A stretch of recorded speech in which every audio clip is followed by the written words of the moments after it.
അധികാര കസേര ഒഴിഞ്ഞിട്ടും ജനങ്ങളുടെ നികുതി പണം ഉപയോഗിച്ച് ആഡംബര സുരക്ഷ ആസ്വദിക്കുന്ന മുൻ മുഖ്യമന്ത്രി പിണറായി വിജയന്റെ ധാർഷ്ട്യത്തിനെതിരെ ആഭ്യന്തരമന്ത്രി രമേശ് ചെന്നിത്തല ശബ്ദമുയർത്തിയതാണ് രാഷ്ട്രീയ കേരളത്തിലെ ചൂടേറിയ ചർച്ച. പിണറായി വിജയന്റെ വീടിന് മുൻപിൽ പൊതുജനത്തിന്റെ ചെലവിൽ കാവൽ നിർത്തിയിരിക്കുന്ന പോലീസ് ജീപ്പും സുരക്ഷാ സന്നാഹങ്ങളും പിൻവലിക്കുന്നതുമായി ബന്ധപ്പെട്ട വിവാദത്തിലാണ് ആഭ്യന്തരമന്ത്രി ഒടുവിൽ നയം വ്യക്തമാക്കിയത്. ഈ സുരക്ഷാ ദൂർത്ത് തുടരണമോ വേണ്ടിയോ എന്ന് സുരക്ഷാ സമിതി പരിശോധിച്ച് അടിയന്തര തീരുമാനമെടുക്കട്ടെ എന്ന് മന്ത്രി തുറന്നടിച്ചു.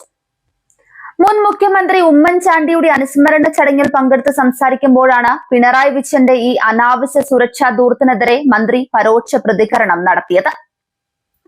മുഖ്യമന്ത്രിയായിരുന്ന കാലത്ത് Z+ സുരക്ഷ ഉണ്ടായിരുന്ന സാഹചര്യത്തിലാണ് വീടിന് മുൻപിൽ പോലീസ് ജീപ്പ് വിന്യസിച്ചത്. എന്നാൽ ഇപ്പോൾ അധികാരം പോയിട്ടും ജനങ്ങളെ ഭയന്ന് ഈ സുരക്ഷാ വ്യൂഹം ഇപ്പോഴും നിലനിർത്തുന്നത് എന്തിനാണെന്നാണ് ജനം ചോദിക്കുന്നത്. ഈ പശ്ചാത്തലത്തിലാണ് പോലീസ് ജീപ്പ് തുടരണമോ ഒഴിവാക്കണമോ എന്ന കാര്യം സുരക്ഷാ സമിതി വിലയിരുത്തി തീരുമാനിക്കുമെന്ന് മന്ത്രി വ്യക്തമാക്കിയത്.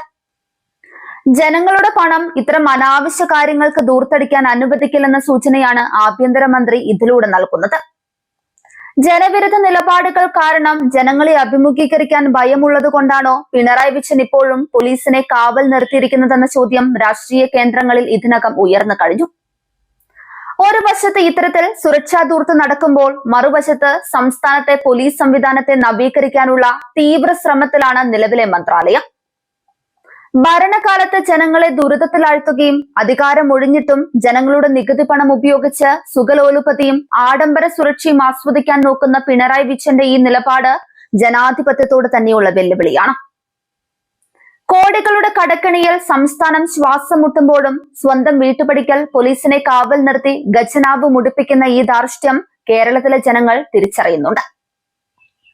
സ്വന്തം നിഴലിനെ പോലും ഭയന്ന് ജീവിക്കുന്ന ഈ മുൻ മുഖ്യമന്ത്രി സുരക്ഷാ സമിതിയുടെ തീരുമാനത്തിന് മുന്നിലെങ്കിലും തന്റെ ഈ അനാവശ്യ പ്രൗഢി അവസാനിപ്പിക്കാൻ തയ്യാറാകുമോ, അതോ ജനവിരുദ്ധ രാഷ്ട്രീയത്തിന്റെ തനി ആവർത്തനവുമായി വീണ്ടും മുന്നോട്ടു പോകുമോ എന്ന് വരും ദിവസങ്ങളിൽ കണ്ടറിയാം.